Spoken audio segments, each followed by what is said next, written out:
Hi everyone. Let's talk about using the knife tool to add highlight and shadow to our cartoon characters. I find that the knife tool is a really simple and easy way to tune up our artwork without having to do a lot of extra work. So to explain it, let's look at this sample over here. I've got Donald, little image of Donald Duck, and you can see he's a typical cartoon character. He's got simple lines, solid shapes, solid colors. Looks like something that could have been drawn in vector art. One of those distinct characteristics are these solid lines and very distinct silhouettes for shadow areas on the body of the character. Now, when thinking about your own vector art, you might be wondering, okay, what's the easiest way to do that, to add those kinds of detail marks without having to do a lot of extra work? You know, I'm always looking for easy ways out of things, so this is one of my favorites. So if we go to our sample image here of Donald Duck, you can see I've gone through the process of adding flat color throughout the character. I started with the black lines. I used the paint bucket to fill in solid areas of color inside the color boundaries. And now it's time to add those highlights and shadows. Let me show you kind of the wrong way to do it. Not necessarily the wrong way, but maybe the long way to do it.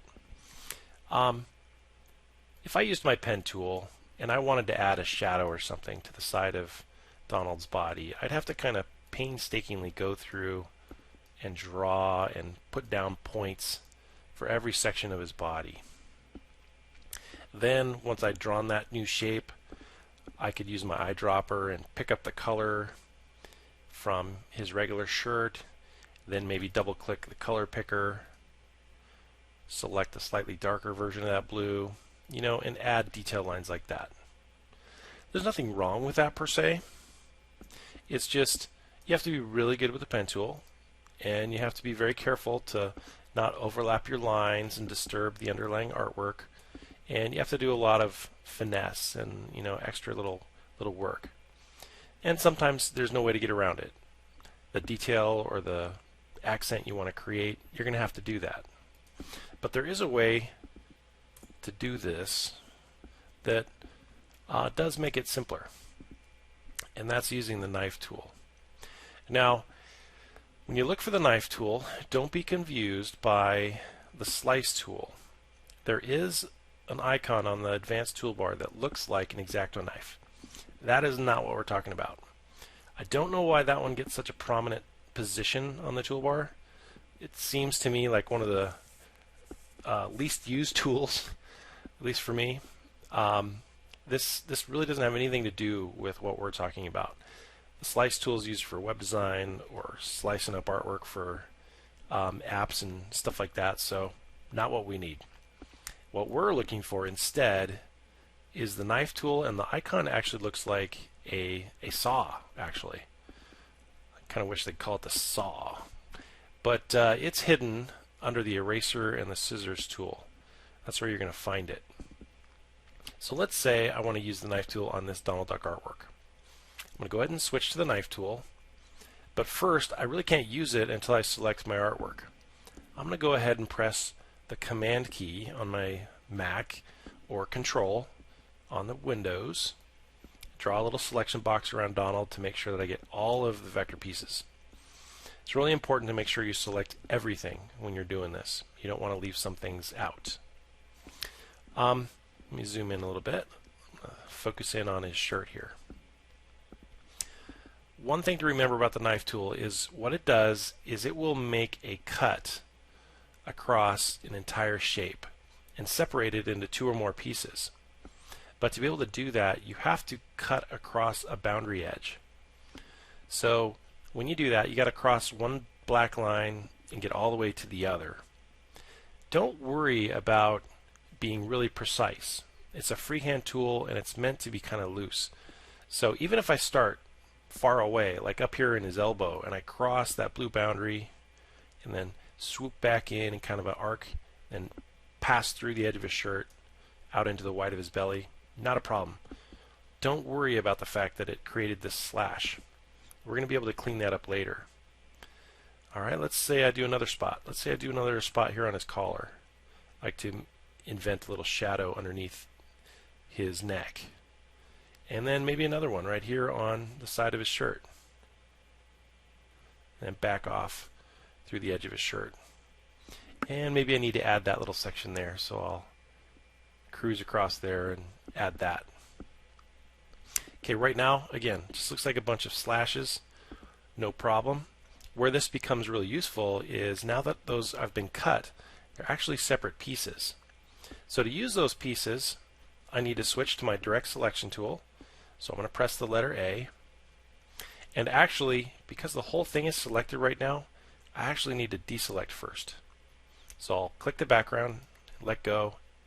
Then one by one, I'm going to go in and click the pieces I just cut.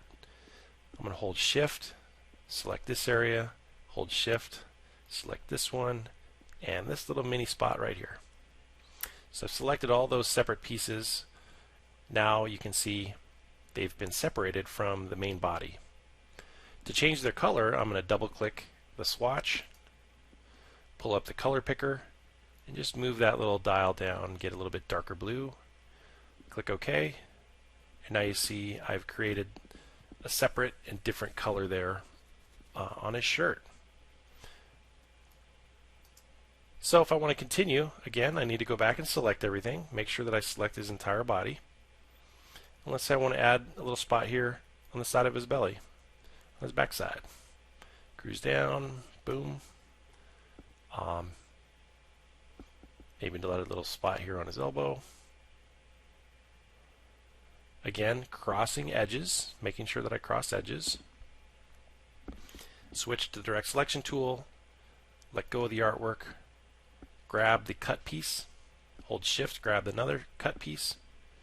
In this case, I'm going to use a light gray, so I'm going to go over here and maybe click a light gray swatch, and there you have it. Now I've added that gray color to his body. So you can do that as many times as you want, just back and forth, just slicing, knifing, then changing the color till it's done. When you're finished, now it'll be time to kind of clean it up. And you can see it's a little bit messy. There are little stray marks here where we've cut and scratched his body, but there's a really easy way to fix all that. To do it, we're going to use the Pathfinder. So what we'll do is go to the window menu, and I'm going to scroll down and get to Pathfinder.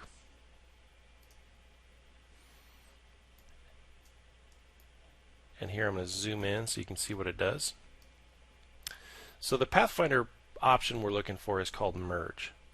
What Merge does is it joins together all the stray shapes that share colors. So all these blue shapes that are next to one another and these stray marks, they're going to be cleaned up and disappear. So Merge is on the bottom row. I'm going to click Merge, and you'll see that it cleans it up. So it got rid of those stray marks, and it joined everything that was next to the other pieces. So you can actually do this multiple times. You can go back and forth between using the knife tool to cut an area, using Merge to clean it up, and then back and forth again. And what's nice is these are all individual pieces. They're all individual vector shapes that are now separate, that can be modified and adapted as needed. So to me, that's a much better, simpler way of adding detail to your characters without having to go through the effort of using the pen tool to draw up a bunch of new individual shapes. Alright, hope that helps. We'll learn more next time.